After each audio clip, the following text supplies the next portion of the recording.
کسی کو سمجھ نہیں آئی، نہ کسی مفسر کو، بڑے بڑے علماء کو یہ تفسیر آج ہمیں سمجھ آئی ہے، اور وہ ان کے اوپر تان کرتے ہیں کہ ان لوگوں نے یہ تفسیر قرآن کی اچھی نہیں کی، ہم 14 صدیاں بعد قرآن کی تفسیر اچھی کر رہے ہیں۔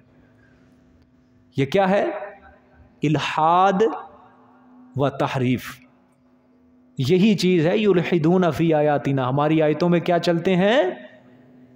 ٹیڑھے چلتے ہیں، ٹیڑھا پن، کج روی، کج بحثی اختیار کرتے ہیں۔ فقہائے کرام نے ایسے ملحد اور تفسیر بھی رائے کرنے والے کو زندیق کہا ہے، زا نون دال یا موٹا قاف، زندیق۔ اب زندیق کیا ہے؟ زندیق اس شخص کو کہتے ہیں جو شخص اسلام اور شریعت کے الفاظ تو بولتا ہے لیکن قرآن کا معنی مفہوم اسلام اور شریعت کے خلاف کر رہا ہے، ایسے انسان کو کیا کہا جاتا ہے؟ اور زندیق کے بارے میں امام شافعی اور کئی دیگر علماء کا یہی فتویٰ ہے کہ یہ توبہ بھی کر لے، اس کی توبہ قابل قبول نہیں ہے۔ جو اپنی طرف سے قرآن کی کیا کر رہے ہیں؟ تفسیر کر رہے ہیں۔ سمجھ آ گئی ہے کہ نہیں؟ اللہ پاک نے اس آیت کے اندر یہی ملحد، تحریف کرنے والے کو، تفسیر بھی رائے کرنے والے کے بارے میں اللہ نے شدید مذمت، تخویف سنائی۔ اللہ نے فرمایا ان کے اعمال ہم سے چھپے ہوئے نہیں ہیں۔ دیکھو جو نافرمانی ہے نا اللہ پاک کی، اس کے کئی درجے ہیں، کئی مرتبے ہیں۔ ایک نافرمانی اللہ پاک کی ہے کہ کوئی شخص کہے کہ میں اللہ پر ایمان ہی نہیں لاتا، قیامت پر ایمان نہیں لاتا، میں رسول کو مانتا ہی نہیں ہوں، ایک نافرمانی یہ ہے۔ دوسری نافرمانی کیا؟ ایمان تو لے کر آیا لیکن احکام خداوندی کی تعمیل نہیں کرتا، فرائض سے دور ہے، واجبات سے دور ہے، سنن سے دور ہے، گناہ کرتا جا رہا ہے، ایک یہ نافرمانی ہے۔ ایک نافرمانی کہ اللہ کی باتوں کو، قرآن کی باتوں کو اپنے مقصد، اپنی غرض کے لیے کیا کر رہا ہے؟ بیان کر رہا ہے کہ قرآن کے جو آیتیں ہیں ان آیتوں کی تفسیر جو ہے اپنا مقصد، ان آیتوں کی تفسیر کا جو اصل مقصد ہے ان کو اس مقصد سے ہٹا کر اپنے مقصد کے اوپر کیا کر رہا ہے؟ منطبق کر رہا ہے، غلط تفسیر کر رہا ہے، صرف اپنی خواہشات کو ثابت کرنے کے لیے قرآن کا کیا لے رہا ہے؟ سہارا لے رہا ہے۔ ایسے شخص کو کیا کہا جاتا ہے؟ ملحد۔ نام یاد کر لو، کیا کہا جاتا ہے؟ ملحد، زندیق کہا جاتا ہے کہ جو قرآن کی تفسیر اپنی طرف سے کر رہا ہے، یعنی تفسیر بالرائے۔ ٹھیک ہے؟ حضرت عبداللہ بن عباس رضی اللہ تعالیٰ عنہما کیا فرماتے ہیں کہ ملحد کون ہے؟ الحاد کیا ہے؟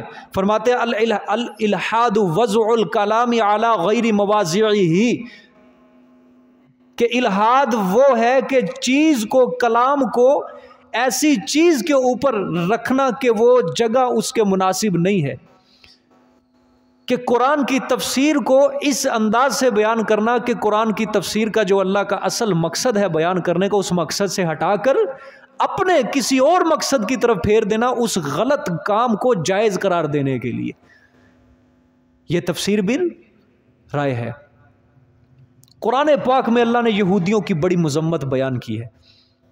مثال کے طور پہ اللہ نے فرمایا یحرفون الکلم عن مواضعہ، کہ وہ تحریف کرتے ہیں تورات کے اندر، یعنی اس لفظ کو اس کی جگہ سے ہٹا دیتے ہیں۔ یہودیوں کے اندر جو تحریف تھی نا تورات کی، دیکھو تورات اللہ کی کتاب ہے، اللہ نے قرآن میں کتنی شان بیان کی تورات کی، انجیل سے زیادہ اللہ نے تورات کا تذکرہ کیا ہے۔ اللہ پاک نے فرمایا کہ یہ کیا کرتے ہیں؟ تحریف کرتے ہیں یہودی۔ دو طرح کی یہودیوں نے تورات میں تحریف کی ہے، ایک لفظی، ایک معنوی۔ اب یہ بات غور سے سمجھ لینا خدا کے لیے، لفظی اور معنوی۔ لفظی تحریف کیا ہوتی ہے؟ کہ یہ قرآن کے الفاظ ہیں نا، الفاظ ہی بدل دو، یہ کیا ہے؟ لفظی تحریف ہے۔ معنوی تحریف کیا ہے؟ الفاظ تو اپنی جگہ پہ رکھو لیکن اس کے معنی کیا ہے اس کے اندر گڑبڑ کرو، یعنی جو قرآن کی اصل مراد ہے اس کو کیا کر دو؟ اس سے ہٹا دو، پھیر دو۔ یہ کیا ہے؟ یہودیوں نے دونوں طرح کی تحریف کی تھی، لفظی تحریف بھی کی تھی اور معنوی تحریف، معنی مفہوم کی تحریف بھی کی اور لفظ کی تحریف۔ تورات کو ہی ظالموں نے بدل کے رکھ دیا۔ اور سورۃ بقرہ میں اللہ فرماتے ہیں یہ بے ایمان یہ کام کرتے تھے کہ تورات کو بدل کے، الفاظ کو بدل کے پھر یہ کہتے تھے یہ اللہ کا کلام ہے، ھذا کلام اللہ، یہ اللہ کا کلام ہے، یہ اللہ کی بات ہے۔ یہ تحریف کس کے اندر تھی؟ یہودیوں کے اندر تھی، دونوں طرح کی۔ لیکن یہ قرآن پاک ہے. کیا ہے یہ؟ اس کی حفاظت کا ذمہ کس نے لیا ہے؟ انا نحن نزلنا الذکر و انا لہ لحافظون. سورۃ ہجر کے اندر اللہ نے فرمایا بے شک ہم اس قرآن پاک کے اتارنے والے ہیں اور اس کی حفاظت بھی خود کریں گے. 14 صدیاں گزر گئیں، قرآن کی زبر زیر حرف کے اندر کوئی فرق آیا؟ کوئی فرق نہیں آیا. اچھا، ایک یہ بات تو مسلم ہے کہ اس قرآن کو لفظی تحریف قیامت تک کوئی نہیں کر سکتا، لیکن جو معنوی تحریف ہے وہ کرنے والے اس وقت بہت موجود ہیں، جو ہیں ملحد، جن کو کہا جاتا ہے کہ قرآن کی آیتوں کے معنی مفہوم کو کیا کر رہے ہیں؟ بگاڑ رہے ہیں. وہ نوجوان نسل کو برباد کر رہے ہیں کہ دیکھو تمہارا دین اسلام تو یہ کہتا ہے، اور ان نوجوانوں کو علماء سے متنفر کیا جاتا ہے کہ تم نے علماء کی خدمت میں نہیں جانا، نہ خراب ہو جاؤ گے، تم ہمارے پاس آیا کرو، ہم اصل تفسیر بتائیں گے. وہ قرآن کی تفسیر بالرائے، ایسی تفسیر جو صحابہ، تابعین، تبع تابعین، ائمہ مفسرین کسی نے نہیں کی، اپنی طرف سے وہ تحریف کرتے ہیں اور لوگوں کو کیا کر رہے ہیں؟ وہ گمراہ کر رہے ہیں، دین سے دور کر رہے ہیں. اور اصل نام کیا ہے کہ اصل دین اسلام کے اوپر ہم ہیں، لیکن دین سے کیا ہو رہی ہے؟ دوری ہو رہی ہے. سمجھ آئیے کہ نہیں؟ پردہ ڈالا جا رہا ہے عقلوں کے اوپر. تو معنوی تحریف کرنے والے کیا ہیں؟ اب تک ہیں. ٹھیک ہے، اس کے بارے میں اللہ نے فرمایا ان الذین یلحدون فی آیاتنا لا یخفون علینا.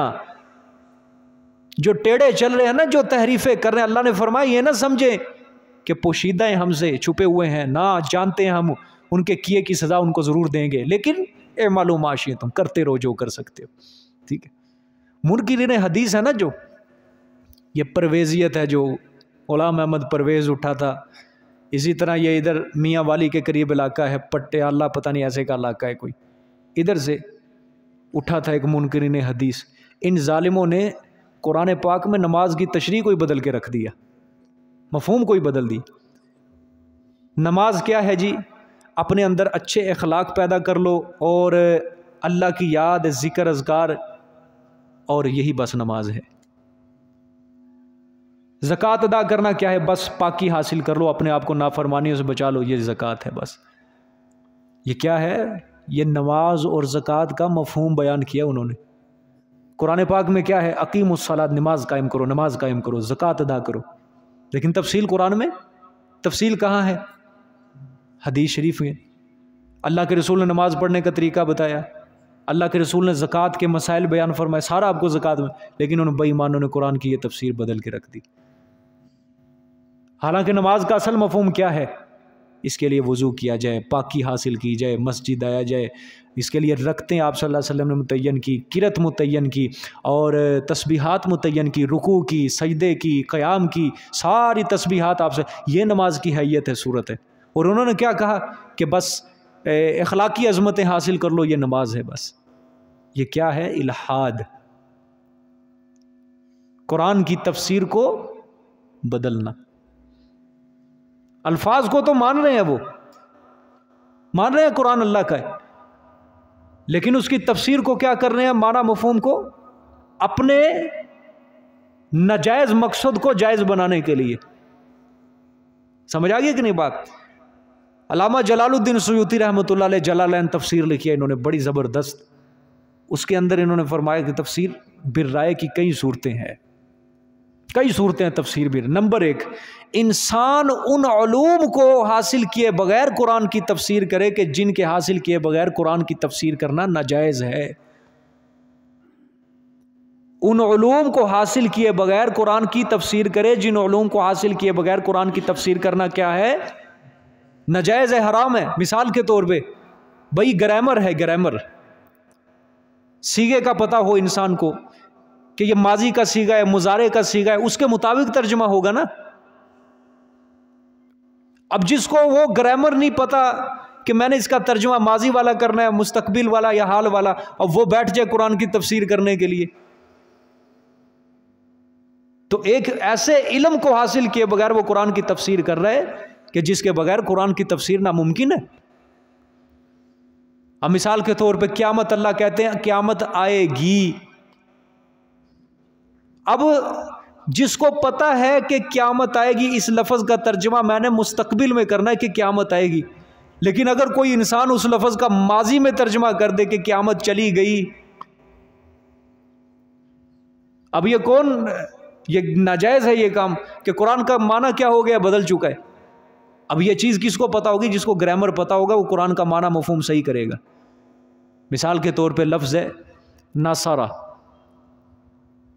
غیب کا صیغہ ہے، اس کا مطلب اس نے مدد کی، اس ایک آدمی نے مدد کی، واحد کا صیغہ ہے۔ اسی کے آگے الف بڑھا دو نصرہ، ان دو بندوں نے مدد کی، نصرو ان سب نے مدد کی، جمع کا صیغہ ہے۔ اب جس کو یہ چیز پتا ہوگی وہی قرآن کی تفسیر کرے گا۔ اور اسی طرح چلو یہ تو صیغے کا ہو گیا، اسی طرح زبر زیر پیش کا، قرآن زبر زیر پیش ہی اگر کوئی بدل دو عربی کے اندر تو معنی بدل جاتا ہے۔ اس کو ہم کہتے ہیں نحو۔ اب جس کو نحو کا علم ہوگا تو قرآن کا معنی مفہوم بیان کر سکے گا، جس کو پتہ ہی نہیں ہے، نحو کا علم ہی نہیں جس کے پاس، وہ قرآن کا معنی مفہوم کس طرح بیان کرے گا؟ وہ کیا کرے گا؟ تحریفات کرے گا۔ تو قرآن کی تفسیر کرنا ان علوم کو حاصل کیے بغیر، کہ جن علوم کو حاصل کیے بغیر قرآن کی تفسیر ناجائز ہے، یہ بھی تفسیر بھی رائے۔ اور یاد رکھنا آپ صلی اللہ علیہ وسلم نے فرمایا اگر کسی نے بغیر علم کے قرآن کی کوئی تفسیر کی، اگرچہ اس کی تفسیر صحیح بھی ہو، تو وہ اپنا ٹھکانہ جہنم بنا لے، اپنا ٹھکانہ وہ جہنم بنا لے۔ یہ کلام اللہ پاک کا ہے، اس کے اندر ذمہ داری سے کام لینا پڑتا ہے۔ تو پہلی چیز یہ ہے۔ دوسری چیز، انسان ان متشابہات کی تفسیر کرے کہ جن کی مراد اللہ کے سوا کوئی نہیں جانتا۔ اللہ قرآن میں کہتے ہیں استویٰ علی العرش، پھر وہ مستوی ہوا عرش پر، پھر وہ مستوی ہوا عرش پر۔ اب ظاہر میں ہم یہ سوچتے ہیں کہ اللہ عرش کے اوپر، اللہ عرش کے اوپر، وگرنہ اگر ہم کہیں کہ اللہ عرش کے اوپر ہے، معنی مفہوم ہم لے لیں کہ اللہ عرش کے اوپر رہتا ہے، تو پھر کیا ہوگا؟ اللہ کے لیے مکان ثابت کرنا پڑے گا، اور اللہ مکان سے کیا ہے؟ پاک ہے۔ اللہ کا مکان اس طرح تھوڑی ہے، اللہ کی جگہ اس طرح تھوڑی ہے جس طرح، یہ تو اس چیز کے ہم محتاج ہیں۔ یہ متشابہات ہیں قرآن پاک میں کچھ، جو میں آپ کو بار بار کچھ آیتوں میں سمجھاتا رہتا ہوں۔ ان کا مطلب تو، ترجمہ تو ہمیں معلوم ہے، لیکن مفہوم ہمیں معلوم وہ اللہ کے پاس ہی ہے۔ اور ایسی چیزوں کے اندر وہ تفسیر کرنا، یہ کیا ہے؟ الحاد۔ ٹھیک ہے۔ تیسری چیز، مذہب باطل کی حمایت کرے، اپنے مسلک کو جائز قرار دے رہا ہے، اپنے مسلک کو اصل قرار دے رہا ہے، میرا مسلک ٹھیک ہے، لیکن مذہب باطل کی حمایت کرے، قرآن کی آیت کو پکڑ کے اس باطل مذہب کی کیا کر رہا ہے؟ حمایت کر رہا ہے۔ وہ بے ایمان۔ بڑا عالم ہے پاکستان کا، بہت بڑا ایک عالم ہے، لیکن ہے وہ اس وقت پاکستان میں نہیں ہے، باہر ہے، بدبخت۔ وہ اس طرح قرآن کی تفسیر کر رہا ہے، اسلام کو بھی صحیح قرار دے رہا ہے، لیکن عیسائیت کو قرآن کی آیتوں کا سہارا لے کے جھوٹ تفسیر بھی رائے کر کے عیسائیت مذہب کو جائز قرار دے رہا ہے، صحیح قرار دے رہا ہے، کہ اپنے مذہب، غیر کے مذہب کی کیا کرنا؟ حمایت کرنا، اپنے مسلک کو صحیح قرار دے رہا ہے۔ ٹھیک ہے۔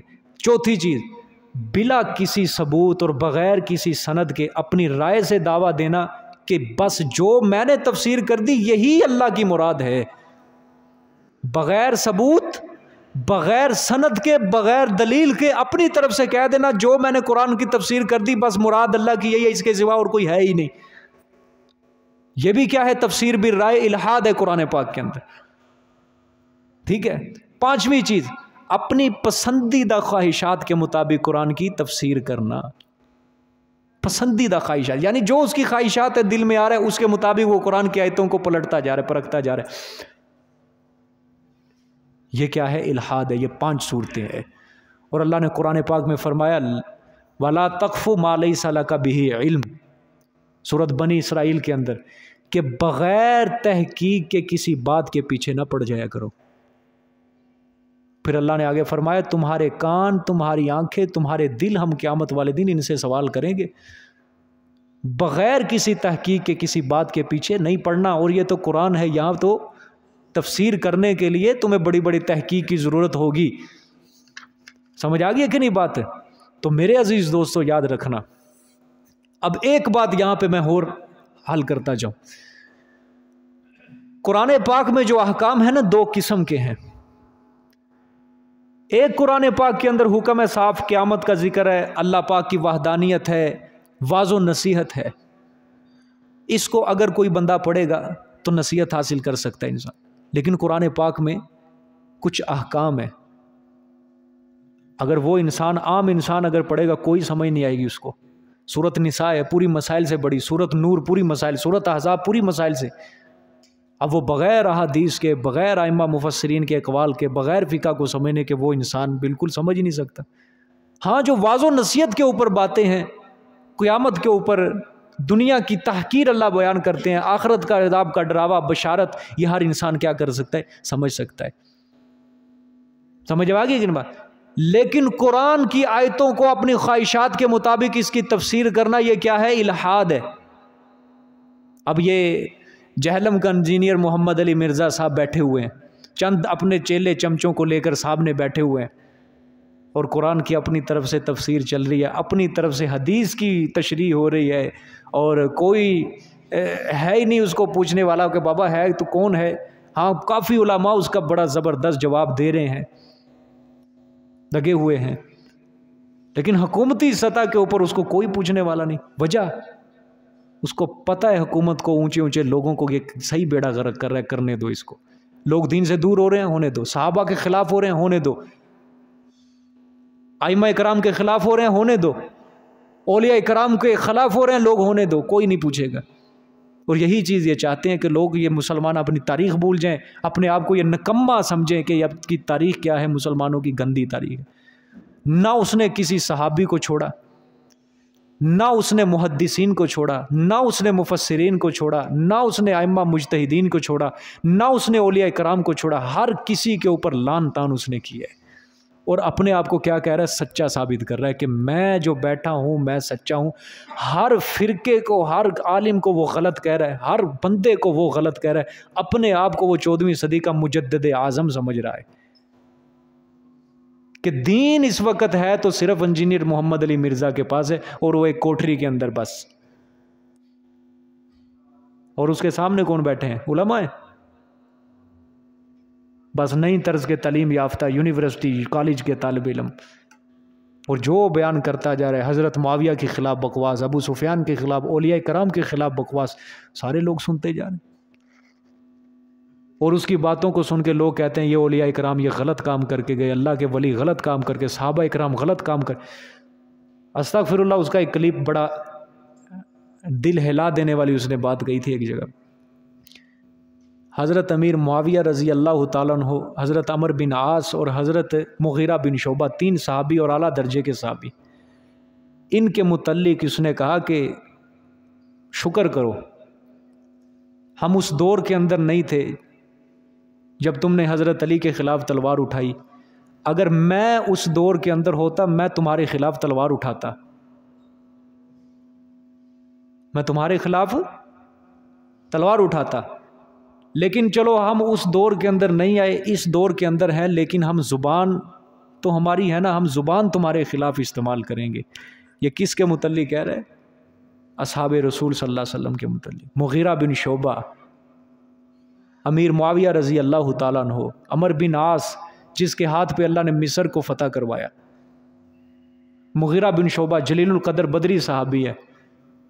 امیر معاویہ آپ صلی اللہ علیہ وسلم کا برادر نسبتی ہے. کتنی خدمات ہے اسلام، اور ان کے متعلق یہ بکواس کر رہے ہیں. یعنی اس کا کام یہ ہے کہ جو ہماری اسلام کی بڑی بڑی تاریخی شخصیات ہیں ان کی نفرت نوجوانوں کے دلوں میں ڈالی جائے، اور ان کو یہ سمجھایا جائے کہ اصل دیندار جو ہو وہ تم ہی ہو. بس یہ تحریف ہے. سمجھ آ گیا کہ نہیں؟ سب سے پہلے قرآن کی تفسیر کرنے کا اصول یاد رکھنا، قرآن کی تفسیر قرآن کی آیتوں میں تلاش کرو. دوسرا اصول، اگر قرآن میں نہیں ملتی تو حدیث پاک رسول اللہ صلی اللہ علیہ وسلم کی حدیث میں تلاش کرو. اگر وہاں سے بھی نہیں ملتی تو صحابہ اکرام کے اقوال کو، انہوں نے کیا قرآن کی تفسیر کی ہے. اگر وہاں سے نہیں ملتی تو تابعین ہے، تبع تابعین ہے، ائمہ مفسرین بڑے بڑے، انہوں نے کیا قرآن کی تفسیر کی ہے. ہم ان کے اندر اپنی رائے سے، اپنی مرضی سے ہم قرآن کی تفسیر کرنے کے بالکل حقدار نہیں ہیں. جو تفسیر ان کے ذریعے ہم تک پہنچی ہے ہم اسی تفسیر کے پابند ہوں گے. اپنی خواہشات سے اپنی مرضی سے ہم قرآن کی تفسیر کرنے کے بالکل حقدار نہیں ہیں کہ اپنے ناجائز مقصد کو جائز بنانے کے لیے قرآن کی کیا کر دیں، تفسیر کر دیں۔ سمجھ آ گئی کہ نہیں؟ اور یہ بہت زیادہ چل رہا ہے سوشل میڈیا کے اوپر، آج قرآن اور حدیث کو توڑ مڑوڑ کے پیش کیا جا رہا ہے۔ قرآن کی کئی ایسی اصلی چیزیں ہیں ضروریات دین، ان کا مفہوم بھی بگاڑ دیا گیا ہے آج۔ سمجھ آ گئی کہ نہیں؟ دیکھیں جی اب ان الذین یلحدون فی آیاتنا لا یخفون علینا، بے شک وہ لوگ جو ٹیڑھا چلتے ہیں ہماری آیات میں، لا یخفون علینا، وہ چھپے ہوئے ہم سے نہیں ہیں وہ مخفی اوپر ہمارے۔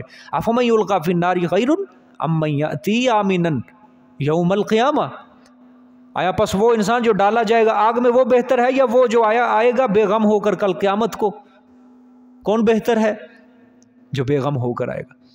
اعملوا ما شئتم، اللہ نے فرمایا کرو تم جو چاہو، انہ بما تعملون بصیر، بے شک وہ ساتھ اس چیز کے جو تم عمل کرتے ہو دیکھنے میں۔ اچھا ایک بات اور ہے، یہ بھی میرے ذہن میں آئی ہے، اللہ نے قرآن میں فرمایا انا نحن نزلنا الذکر وانا لہ لحافظون، بے شک ہم نے اس قرآن کو اتارا اور ہم ہی اس کے محافظ ہیں۔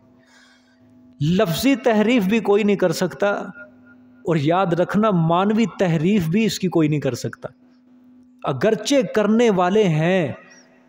اللہ نے مانوی اعتبار سے اگر کوئی اس کی تحریف کرے گا، اس کی بھی حفاظت کا ذمہ اللہ نے لیا ہے۔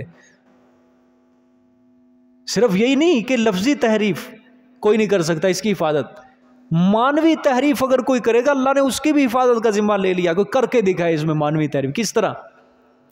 بھئی دیکھو آپ صلی اللہ علیہ وسلم کی حدیث پہنچانے کے اندر امت نے کیسا کام کیا ہے۔ حدیث کے بغیر قرآن تو بالکل نہیں سمجھ آ سکتا، بالکل نہیں۔ اگر ہم کہیں کہ بغیر حدیث کے قرآن سمجھے، بالکل آپ نہیں سمجھ سکتے۔ قرآن اگر متن ہے تو حدیث اس کی تشریح ہے، قرآن اگر اجمال ہے تو حدیث آپ صلی اللہ علیہ وسلم کا فعل اس کی تفصیل ہے، بغیر حدیث کے نہیں۔ حدیث کا میدان بڑا مشکل ہے، اور کس طرح اللہ پاک نے آپ صلی اللہ علیہ وسلم کی حدیث کو اکٹھا کرنے کا امت کو یہ فریضہ سونپا، کس طرح ہمتیں دی علماء کو، کیسے جذبات اللہ نے علماء کو دیے کہ آج ہمارے پاس حضور صلی اللہ علیہ وسلم کی حدیثیں بھی پہنچی۔ سبحان اللہ۔ بخاری شریف، مسلم شریف، یہ دو کتابیں صحیح حدیث کا منبع ہمارے پاس موجود ہیں۔ ابو داؤد ہے، نسائی ہے، ابن ماجہ ہے، ترمذی ہے، سیاہ ستہ ہے، 6 کتابیں حدیث کی ہمارے پاس موجود ہیں۔ کن لوگوں کو اللہ پاک نے اٹھایا؟ یہ کس چیز کا اللہ پاک نے یہ انتظام کیا ہے کہ قرآن کے اندر کوئی مانوی تحریف بھی نہ کر کے دکھائے، کوئی مانوی تحریف بھی نہ کوئی کر کے دکھائے۔ رسول اللہ صلی اللہ علیہ وسلم نے جو قرآن کی تفسیر کر دی، بس اس کے آگے نہ پیچھے ہم کوئی نہیں کر سکتے تفسیر۔ ایک حدیث ہے مثال کے طور پہ، اس حدیث کے راوی ہیں 6 راوی، مثلا 7 راوی لگا لو۔ مثال کے طور پہ میں کہوں کہ مجھے فلانے بندے نے حدیث بیان کی اور فلانے نے اس سے سنی اور فلانے نے اس سے، اس طرح چلتے چلتے چلتے یہ معاملہ کہاں تک پہنچے گا؟ رسول صلی اللہ علیہ وسلم تک۔ امام بخاری ہیں مثال کے طور پہ، امام بخاری 150 ہجری میں پیدا ہوئے، بعد میں انہوں نے بخاری شریف لکھی، اور 11 ہجری میں آپ صلی اللہ علیہ وسلم کا انتقال ہوا۔ اگر انہوں نے حدیث کی کتاب بخاری شریف لکھی ہے تو ان کے درمیان جو واسطے ہوں گے زیادہ سے زیادہ 5 یا 6 واسطے بس، جو آپ صلی اللہ علیہ وسلم تک۔ اور کچھ حدیث امام بخاری کے ایسے بھی ہیں جس میں صرف 3 واسطے ہیں، 3 بندے راوی ہیں اور ڈائریکٹ سیدھی حضور صلی اللہ علیہ وسلم تک سند پہنچ رہی ہے۔ بخاری شریف میں کئی ایسی حدیث۔ اب مثال کے طور پہ امام بخاری نے کتاب لکھ دی، درمیان میں اگر کوئی حدیث ہے، ان کی 5 راوی ہیں، ان 5 کے حالات پڑھنے پڑیں گے ہمیں۔ صحابی رسول تو ایک طرف ہے نا، وہ بھی تو راوی ہے نا، وہ تو ایک طرف ہے، ہمیں کوئی ضرورت نہیں ان کے حالات، وہ تو ویسے ہی قرآن پاک کی نظر میں کیا ہے، متقی پرہیزگار۔ جو بعد میں ہیں ان کے ہمیں سارے حالات پڑھنے پڑیں گے، اس کی مجلس کیسی تھی، اس کی نمازیں پڑھنا کیسی تھی، اس کے کردار کیسا تھا، یہ زبان کیسی استعمال کرتا تھا، یہ صحبت کیسی، نیک یا بری صحبت، ایک ایک راوی کے حالات پڑھنے پڑتے ہیں۔ جس حدیث کے سارے راوی متقی پرہیزگار ہوں، اس حدیث کو کہا جاتا ہے یہ صحیح حدیث ہے، اور جس حدیث کا کوئی راوی کسی لحاظ سے اس کی یادداشت کمزور ہے یا جھوٹ بولنے کا عادی ہے یا متقی نہیں ہے، اس کی صحبت اچھی نہیں ہے، اس حدیث کے اوپر علماء امت ٹھپا لگاتے ہیں یہ حدیث صحیح نہیں ہے۔ یہ کس نے انتظام کیا؟ یہ سارا اللہ پاک نے انتظام۔ آپ صلی اللہ علیہ وسلم کی حدیث کی بھی حفاظت کا ذمہ اللہ نے لے لیا کہ میرے پیغمبر تیری حدیث بھی، تیرے فرمان بھی ہم تیری امت تک پہنچائیں گے، اور جن واسطوں سے یہ قرآن ہم تک پہنچے انہی واسطوں سے حدیث بھی ہم تک پہنچی آپ صلی اللہ علیہ وسلم کی۔ امام بخاری رحمۃ اللہ علیہ نے جس طرح بخاری شریف کی حدیث کو لکھا ہے، تم کبھی پڑھ کے دیکھو حیران ہو جاؤ گے۔ ایک ایک حدیث سے پہلے استخارہ کیا گیا ہے، ایک ایک حدیث لکھنے سے پہلے کتاب میں کیا کیا ہے؟ استخارہ کیا ہے، اللہ سے صلاح کی آیا یہ حدیث صحیح ہے یا نہیں صحیح، اگر استخارے کے اندر صحیح پھر بخاری شریف کے اندر اس کو لکھا گیا۔ اس طرح حضرت نے بخاری شریف کو اکٹھا کیا ہے۔ سمجھ آئیے کہ نہیں بات؟ اور امام بخاری کے حالات دیکھو، کس طرح مشکلات کے اندر انہوں نے زندگی گزاری ہے اپنی، اور بخاری شریف جیسی کتاب کہ پوری امت کا اجماع ہے، اصح الکتب بعد کتاب اللہ، قرآن کے بعد اگر کسی کتاب کا اونچا مرتبہ ہے تو وہ بخاری شریف ہے۔ اللہ نے یوں ہی نہیں اتنا مرتبہ دیا کہ پوری امت کو اللہ نے اکٹھا کر دیا کہ قرآن کے بعد جو دوسرا درجہ وہ بخاری شریف ہے، حدیث کی کتاب ہے۔ ظاہری بات ہے امام بخاری روئے، کوششیں، محنتیں، ایک ایک حدیث کی خاطر کتنے کتنے سفر کرنے پڑتے تھے۔ بھئی آج ہمیں کوئی سفر کرنا پڑتا ہے؟ قرآن کا علم حاصل کرنے آتے کتنا کوئی سفر ہے ہمارا؟ کوئی نہیں ہے۔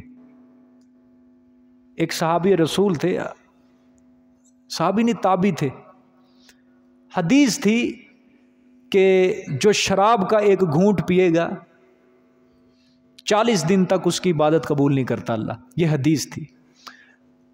اس تابعی نے وہ حدیث سنی، اب وہ اس کو پتا چلا کہ یہ حدیث جو ہے یہ آپ صلی اللہ علیہ وسلم کی زبان سے عبداللہ بن عمر نے سنی ہے۔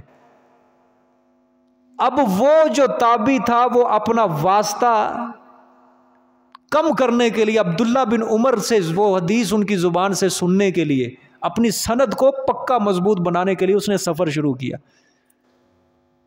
شام سے چلا پیدل، طائف پہنچا، طائف گیا، مکہ پہنچا، مکے والوں نے کہا عبداللہ بن عمر یہاں نہیں ہے، مکے والوں نے کہیں اور بھیج دیا، مکے سے کسی اور شہر میں گیا، بصرہ، شام، کوفہ، سارے علاقے پیدل، صرف ایک حدیث کو حاصل کرنے کے لیے حضور صلی اللہ علیہ وسلم کی۔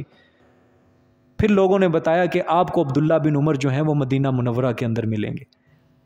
پھر مدینہ سفر کیا، مدینے میں آئے، عبداللہ بن عمر ملے اور اس نے کہا کہ حضرت آپ سے فلاں حدیث کو میں سننا چاہتا ہوں، وہ حدیث حاصل کرنا۔ عبداللہ بن عمر نے پھر حدیث سنائی کہ میں فلانی جگہ پہ آپ صلی اللہ علیہ وسلم کے ساتھ بیٹھا تو آپ صلی اللہ علیہ وسلم نے فرمایا جس نے شراب کا ایک گھونٹ پیا 40 دن تک اس کی عبادت قبول نہیں ہوگی۔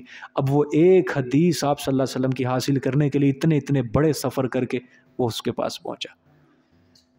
اس طرح اس دین کو اکٹھا، ایک ایک حدیث کے پیچھے بڑی بڑی محنت اور بڑے بڑے سفر ہیں اور بڑی بڑی شہادتیں۔ یہ آج سامنے پکا پکایا ہمیں مل رہا ہے، عالی شان کتاب ہے تمہارے سامنے۔ وہ بھی وقت یاد کرو جب پرنٹنگ کا دور نہیں تھا کہ قرآن ہاتھوں سے لکھا جاتا تھا اور صرف سننے کے اوپر اکتفا کیا جاتا تھا، لیکن ہمیں قدر نہیں ہے اپنے دین کی، اپنے اسلام کی ہمیں قدر نہیں ہے۔ سمجھ آئیے کہ نہیں؟ اپنے اندر قدر پیدا کرو، نا قدری پیدا نہیں کرنی اپنے اندر، ٹھیک ہے؟ آگے دیکھیں جی، ان الذین کفروا بالذکر لما جاءہم وانہ لکتاب عزیز۔ اب اللہ پاک نے فرمایا بے شک وہ لوگ جنہوں نے کفر کیا۔ اب یہاں سے آگے اگلی آیت میں ایک تیسرا شکوہ ہے، جس طرح اللہ نے دوسرا شکوہ بیان کیا نا اس کی تمہید اللہ نے ذکر کی تھی، اب تیسرے شکوے کی یہاں سے اللہ تمہید ذکر کر رہے ہیں۔ ان الذین کفروا، بے شک وہ لوگ جنہوں نے کفر کیا، بالذکر، ساتھ نصیحت کے۔ نصیحت سے مراد کیا ہے جی؟ قرآن پاک۔ انکار کیا، لما جا، جب کہ آ گیا وہ ان کے پاس، وَإِنَّهُ لَكِتَابٌ عَزِيزٌ، یہ دلیل اللہ نے دی، اور بے شک یہ کتاب اللہ کتاب عزیز البتہ کیا ہے؟ بے مثال ہے۔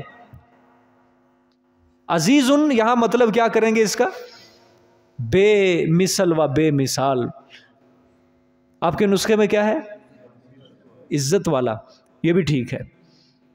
لیکن ایک یاد رکھنا بات، جب عزیز کی نسبت ہوگی اللہ کی طرف پھر معنی ہوگا زبردست، اور جب عزیز کی نسبت ہوگی قرآن کی طرف تو معنی ہوگا بے مثل، بے مثال، بے نظیر، عزتوں والا کلام، عظمتوں والا، اس کی مثال اور نظیر کائنات میں اور کوئی نہیں ہے۔ اللہ پاک تیسرے شکوے کی کیا کر رہے ہیں؟ تمہید بیان کر رہے ہیں۔ اللہ نے فرمایا کہ ایسی عظیم الشان اور سراپا حق کتاب کو چھوڑ کر اسے کفر کر رہے ہیں، حالانکہ یہ کتاب کی کیا ہے صفت؟ زبردست ہے، بے مثال کتاب ہے، بے مثل کتاب ہے، ایسی عظیم الشان کتاب کو ساتھ انکار کر رہے ہیں، کفر کر رہے ہیں۔ آگے اس کی دلیل دی، لا یاتیہ الباطل من بین یدیہ، نہیں آ سکتا، نہیں داخل ہو سکتی اس میں کوئی غلط بات، باطل من بین یدیہ، اس کے آگے سے، ولا من خلفی، نہ اس کے، یعنی اس قرآن میں کسی جانب سے غلط بات داخل نہیں ہو سکتی۔ تنزیل من حکیم حمید، وجہ یہ اتارا ہوا ہے اس ذات کی طرف سے، من حکیم، جو حکمتوں کا بادشاہ ہے، حمید، تعریفوں والا ہے۔ تو اس کتاب میں کس طرح کوئی شیطانی بات کو داخل کر سکتا ہے؟ ہو ہی نہیں سکتی کوئی داخل بات، کوئی جھوٹ بات اس میں داخل ہو ہی نہیں سکتی۔ ایسی عظیم الشان کتاب کو چھوڑ کر وہ کفر کر رہے ہیں، شرک کر رہے ہیں، اللہ کی نافرمانیاں کر رہے ہیں۔ اس آیت کی جو تفسیر ہے نا، تفصیل جو ہے انشاءاللہ کل بیان کروں گا میں، اور کل انشاءاللہ سپارہ ختم ہو جائے گا جی، 24واں پارہ ہے انشاءاللہ العزیز۔